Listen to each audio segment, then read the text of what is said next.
ಆತ್ಮೀಯರೇ ನಮಸ್ಕಾರ. ಭೂಮಿ ಯೋಗ ಫೌಂಡೇಶನ್ ಟ್ರಸ್ಟ್ ಯೂಟ್ಯೂಬ್ ಚಾನಲ್ಗೆ ತಮಗೆಲ್ಲರಿಗೂ ಸ್ವಾಗತ.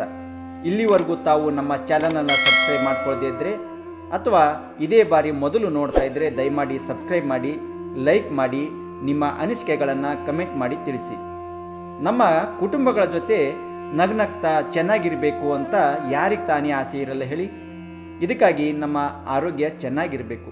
ಈ ಆರೋಗ್ಯವನ್ನು ಕಾಪಾಡಿಕೊಳ್ಳಕ್ಕಾಗಿ ನಾವು ಒಳ್ಳೆಯ ಹಣ್ಣುಗಳನ್ನು, ವಿಧ ವಿಧದ ತರಕಾರಿಗಳನ್ನು ಹಾಗೂ ರುಚಿಯಾದ ಹಾಗೂ ಶುಚಿಯಾದ ಆಹಾರವನ್ನು ಸೇವಿಸ್ತಾ ಇರ್ತೀವಿ. ಇದು ಸಾಲದಂತೆ ಮತ್ತೆ ಬೆಳಗ್ಗೆ ದೈಹಿಕ ವ್ಯಾಯಾಮಗಳನ್ನು ಕೂಡ ಮಾಡ್ತಾ ಇರ್ತೀವಿ. ಆದರೂ ಕೆಲವೊಂದು ಕಾಯಿಲೆಗಳು, ವೈರಾಣುಗಳು ನಮ್ಮ ದೇಹವನ್ನು ಸೇರಿ ನಮ್ಮ ಶರೀರವನ್ನು ಹಿಂಡಿ ಸಿಪ್ಪೆ ಮಾಡಿಬಿಡ್ತವೆ.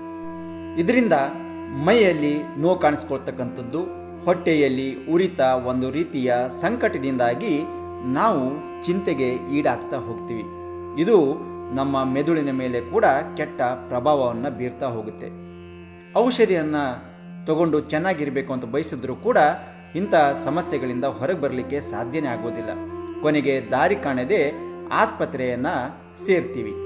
ಅಲ್ಲಿ ವೈದ್ಯರ ಸಲಹೆಯಂತೆ ವೈದ್ಯಕೀಯ ತಪಾಸಣೆಗೆ ಒಳಪಟ್ಟರೂ ಕೂಡ ಕೆಲವೊಂದು ವೈದ್ಯಕೀಯ ವರದಿಗಳು ನಾರ್ಮಲ್, ಸಹಜ ಅಂತ ಹೇಳ್ತವೆ. ಕಾರಣಗಳು ತಿಳಿಯೋದೇ ಇಲ್ಲ. ಹಾಗಾದರೆ ಇಂಥ ಸಮಸ್ಯೆಗಳಿಗೆ ಕಾರಣ ಏನಿರ್ಬೋದು? ಒಮ್ಮೆ ಆಲೋಚನೆ ಮಾಡಿ. ಇದಕ್ಕೆ ಕಾರಣಗಳೇ ನಮ್ಮಲ್ಲಿರುವ ದ್ವೇಷ ಮತ್ತು ಅಸೂಯೆ ಗುಣಗಳು. ಹೌದು ಆತ್ಮೀಯರೇ, ನಮ್ಮ ಹತ್ರ ಇರ್ತಕ್ಕಂಥ ಈ ದ್ವೇಷ, ಅಸೂಯೆ ಗುಣಗಳು ಬೇರೆಯವರಿಗೆ ಏನು ಹಾನಿ ಮಾಡ್ತವೋ ಗೊತ್ತಿಲ್ಲ, ಆದರೆ ನಮ್ಮನ್ನಂತೂ ಆಸ್ಪತ್ರೆಗೆ ಸೇರಿಸೇ ಬಿಡ್ತವೆ.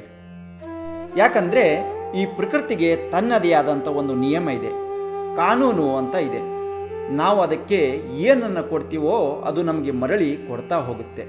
ಅಂದರೆ ಈ ಭೂಮಿಯಲ್ಲಿ ನಾವು ಯಾವ ಬೀಜವನ್ನು ಬಿತ್ತುತ್ತೀವೋ ಅದು ನಮಗೆ ಫಲವಾಗಿ ಕೊಡ್ತಾ ಹೋಗುತ್ತೆ. ಅದೇ ರೀತಿಯಾಗಿ ಇಲ್ಲಿ ನಮ್ಮ ಮೆದುಳು ಮತ್ತು ಮನಸ್ಸು ಆ ಭೂಮಿಯಂತೆ ಕೆಲಸ ಮಾಡ್ತಾ ಹೋಗ್ತವೆ.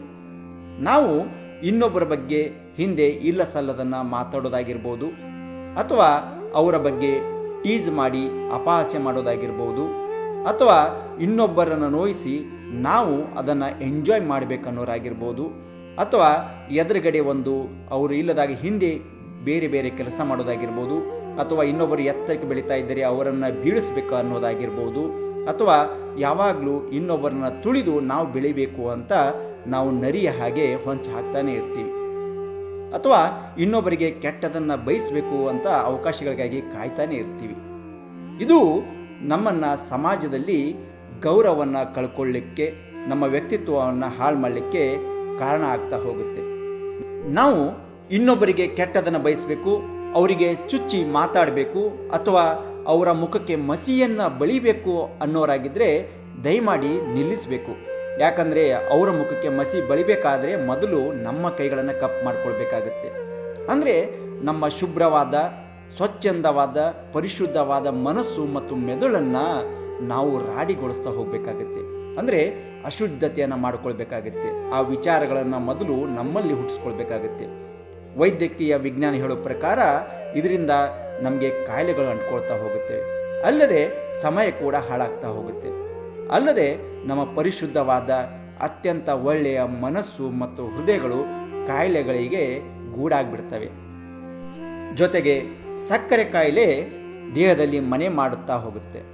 ಅಲ್ಲದೆ ಹೃದಯ ಸಂಬಂಧಪಟ್ಟ ಕಾಯಿಲೆ, ಮೂತ್ರಪಿಂಡಕ್ಕೆ ಸಂಬಂಧಪಟ್ಟಂಥ ಕಾಯಿಲೆ, ಹಾಗೂ ಮೈಯಲ್ಲಿ ನೋವು ಕಾಣಿಸ್ಕೊಳ್ತಕ್ಕಂಥದ್ದು, ಹೊಟ್ಟೆಯಲ್ಲಿ ಒಂದು ರೀತಿಯ ಉರಿತ, ಸಂಕಟ, ಇಂಥ ಸಮಸ್ಯೆಗಳು ಹೆಚ್ಚಾಗ್ತಾ ಹೋಗ್ತವೆ.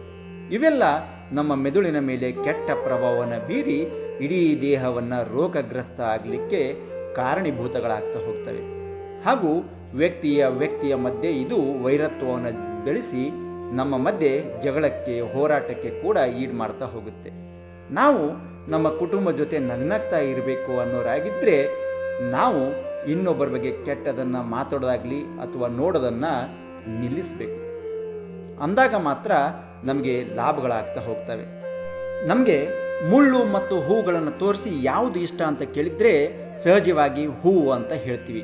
ಅದೇ ರೀತಿಯಾಗಿ ಯಾವಾಗಲೂ ಸಿಟ್ಟಿನಿಂದಿರ್ತಕ್ಕಂಥ ಮನುಷ್ಯನನ್ನು ಅಥವಾ ನಗುವಂಥ ಮಗುವನ್ನು ತೋರಿಸಿದರೆ ಸಹಜವಾಗಿ ನಾವು ಇಷ್ಟಪಡುವುದು ಆ ನಗುವಂಥ ಹೃದಯ ಮತ್ತು ಮನಸ್ಸನ್ನು. ನಾವು ಯಾವಾಗಲೂ ನಗ್ನಗ್ತಾ ಇದ್ದರೆ ಇಷ್ಟ ಆಗ್ತೀವಿ. ಅದಕ್ಕಾಗಿ ನಾವು ಯಾವಾಗಲೂ ಕೋಪಗೊಳ್ಳದೆ ದ್ವೇಷವನ್ನು ಮಾಡದೆ ನಗ್ನಗ್ತಾ ಇರಲಿಕ್ಕೆ ಪ್ರಯತ್ನವನ್ನು ಮಾಡ್ತಾ ಹೋಗೋಣ. ಜೊತೆಗೆ ನಮ್ಮ ಕುಟುಂಬ ಜೊತೆ ನಾವು ನಗ್ನಗ್ತಾ ಇರಬೇಕಾದ್ರೆ ನಮ್ಮ ಹತ್ರ 2 ಆಯ್ಕೆಗಳಿವೆ. ಒಂದು ಪ್ರೀತಿ, ಇನ್ನೊಂದು ದ್ವೇಷ. ಇವೆರಡು ಒಂದೇ ನಾಣ್ಯದ 2 ಮುಖಗಳಿದ್ದಂತೆ. ಪ್ರೀತಿ ಇದ್ದಲ್ಲಿ ದ್ವೇಷ ಇರೋಲ್ಲ, ದ್ವೇಷ ಇದ್ದಲ್ಲಿ ಪ್ರೀತಿ ಇರೋಲ್ಲ. ಒಂದು ವೇಳೆ ನೀವು ಇನ್ನೊಬ್ಬರನ್ನು ದ್ವೇಷ ಮಾಡೋರಾಗಿದ್ದರೆ ದಯಮಾಡಿ ನಿಲ್ಲಿಸಿಬಿಡಿ. ಅಥವಾ ನಿಮಗೆ ಯಾರಾದರೂ ದ್ವೇಷ ಮಾಡ್ತಾ ಇದ್ದರೆ ಅವರನ್ನು ದೂರ ಇಡ್ತಾ ಹೋಗಿ. ಸಿದ್ದೇಶ್ವರ ಸ್ವಾಮಿಗಳು ಹೇಳುವಂತೆ, ಕುದಿಯುವವರು ಕುದಿದು ಆವಿ ಆಗ್ತಾ ಹೋಗ್ತಾರೆ, ಉರಿಯುವವರು ಉರಿದು ಬೂದಿ ಆಗ್ತಾ ಹೋಗ್ತಾರೆ. ಅವರು ಯಾರೂ ಶಾಶ್ವತ ಅಲ್ಲ. ಅದಕ್ಕಾಗಿ ನಾವು ನಮ್ಮ ಮನಸ್ಸಿನಲ್ಲಿ ಅಥವಾ ಮಿದುಳಿನಲ್ಲಿ ಅಥವಾ ಈ ಶರೀರದಲ್ಲಿ ಏನೇನು ಕೊಡ್ತಾ ಹೋಗ್ತೀವೋ ಅದು ನಮಗೆ ಮರಳಿ ಕೊಡ್ತಾ ಹೋಗುತ್ತೆ.